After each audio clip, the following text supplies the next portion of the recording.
Assalamualaikum warahmatullahi wabarakatuh. Salam sehat, salam bahagia untuk kita semua. Hari ini aku mau bahas buku IPS kelas 8 atau kelas 2 SMP penerbit Grafindo Media Pratama tahun 2023. Tema 3 dengan pokok bahasan kedatangan bangsa Portugis dan Spanyol ke Indonesia.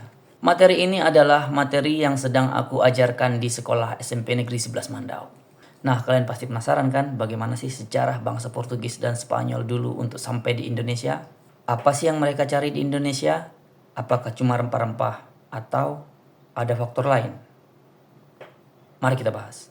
Nah, di dalam buku ini dijelaskan bahwa kedatangan bangsa Eropa ke Indonesia berawal dari penjelajahan samudera yang dilakukan bangsa Eropa yang diawali dengan peristiwa yang sangat dahsyat pada saat itu, yaitu adalah penaklukan kota Konstantinopel yang dikuasai oleh kerajaan Romawi pada saat itu yang kemudian ditaklukkan oleh Muhammad Al-Fatih. Nah, penaklukan kota Konstantinopel oleh orang-orang Khalifah Utsmaniyah ini ternyata didorong oleh motivasi dan juga sejarah peperangan antara orang Islam dan orang Kristen yang telah terjadi sejak lama. Dalam sejarah Islam, penaklukan kota Konstantinopel ini pernah disabdakan atau diramalkan oleh Nabi Muhammad.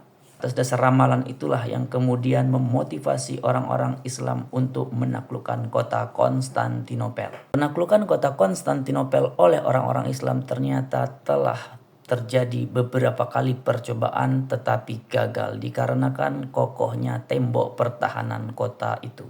Barulah orang Islam mampu menaklukkan kota Konstantinopel di bawah pimpinan Sultan Muhammad II yang kemudian diberi gelar Al-Fatih atau Sang Penakluk. Sejarah panjang peperangan antara orang Islam dan orang Kristen diantaranya adalah Perang Salib yang terjadi antara tahun 1095 sampai dengan 1291. Perang Salib ini terjadi karena perebutan kota suci yaitu kota Yerusalem. Nah, sejarah kota Yerusalem ini pertama kali diduduki oleh orang-orang Kanaan sekitar pada tahun 2500 sebelum Masehi.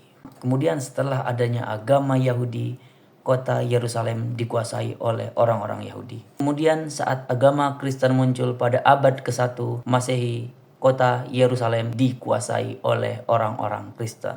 Kemudian pada tahun 637 kota Yerusalem ditaklukkan oleh orang-orang Islam di bawah kepemimpinan Khalifah Umar bin Khattab. Beratus-ratus tahun kemudian, tepatnya pada tahun 1099, kota Yerusalem kembali ditaklukkan oleh orang-orang Romawi yang didatangkan dari Eropa untuk mengambil alih dari tangan orang-orang Arab pada saat itu.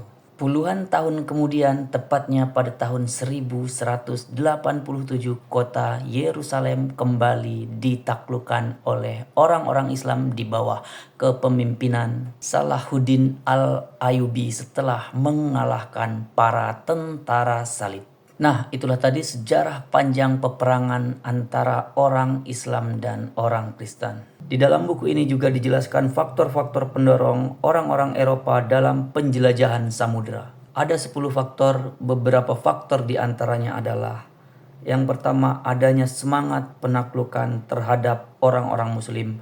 Yang kedua, jatuhnya kota Konstantinopel. Kemudian yang ketiga, adanya keinginan mengetahui lebih jauh mengenai rahasia alam semesta. Yang keempat, adanya keinginan untuk mendapatkan rempah-rempah. Kemudian semangat 3G, gold, glory, dan gospel. Kota Konstantinopel ini adalah kota yang sangat strategis pada saat itu, yang menghubungkan antara Asia dan Eropa. Juga pusat rempah-rempah bagi orang-orang Eropa pada saat itu.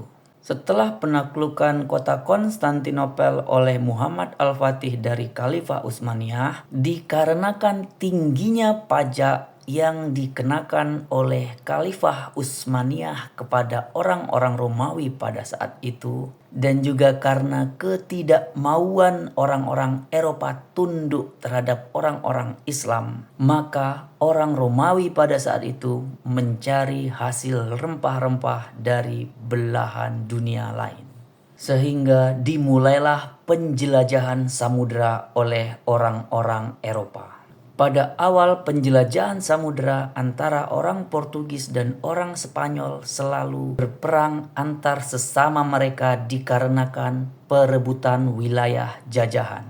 Lalu kemudian pada tahun 1492 orang Spanyol dan orang Portugis membuat perjanjian yang disebut dengan Perjanjian Tordesillas yang disahkan oleh Paus Alexander VI, Raja Romawi pada saat itu.